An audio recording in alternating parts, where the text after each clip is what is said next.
Welcome everyone to day number 7 of the Sewing Room Declutter Challenge. I'm Karen Brown of Just Get It Done Quilts, and together we are going to clear out the unwelcome, the unwanted, and the no longer necessary so we can make room for a year full of creativity, clarity, and joy. I want you to take a moment and look back at all that you've accomplished this week. You have removed the garbage and the non-sewing clutter. You've cleared papers and dealt with your archives. You've found your sewing machine, and hopefully you have spent some guilt-free time working on your Declutter Challenge project. That's a lot, both physically and mentally. So today is a free day. This is your chance to catch up on missed challenges, or to repeat or extend a category that needs more time. To do another focused 15 minutes of decluttering somewhere else in your home, or to simply sit and sew. Now, if you are too tired, physically, mentally, or emotionally, that's okay too.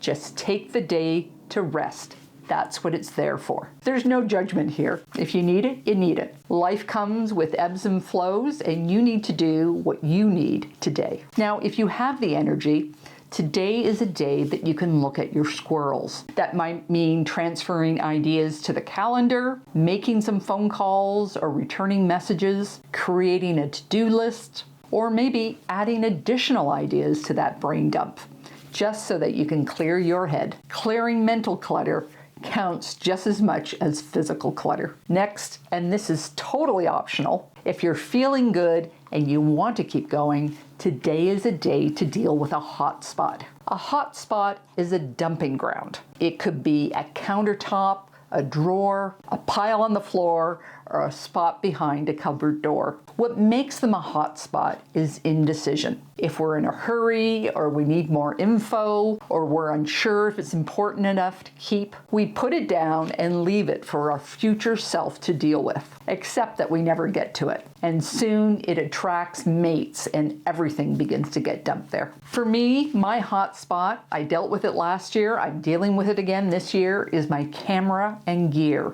Every single camera comes with its own system of batteries, battery chargers, power cords, smart cards, and other accessories. And I'm usually so mentally exhausted when I finish a video, I just dump it here. So how do you clear a hot spot? It's just the same as what we've been doing this week. Clear the garbage first.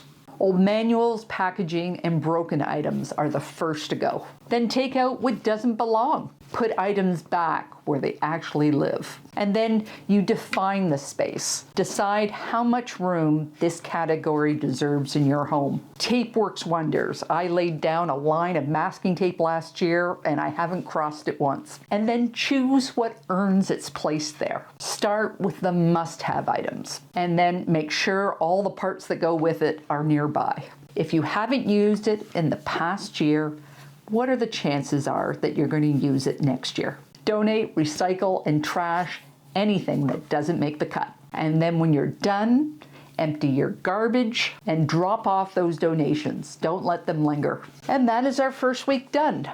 And if you're like me, I find that every year has its surprises. Even when there's less to declutter, decisions can be hard because the items that we're dealing with this year are the ones we avoided in the previous years. Decluttering peels back layers, and sometimes it asks us to let go of things that tie us to who we were so that we can make space for who we are now. And that's powerful work. So now it's your turn to share. Leave a comment down below if you took a day of rest because you needed it.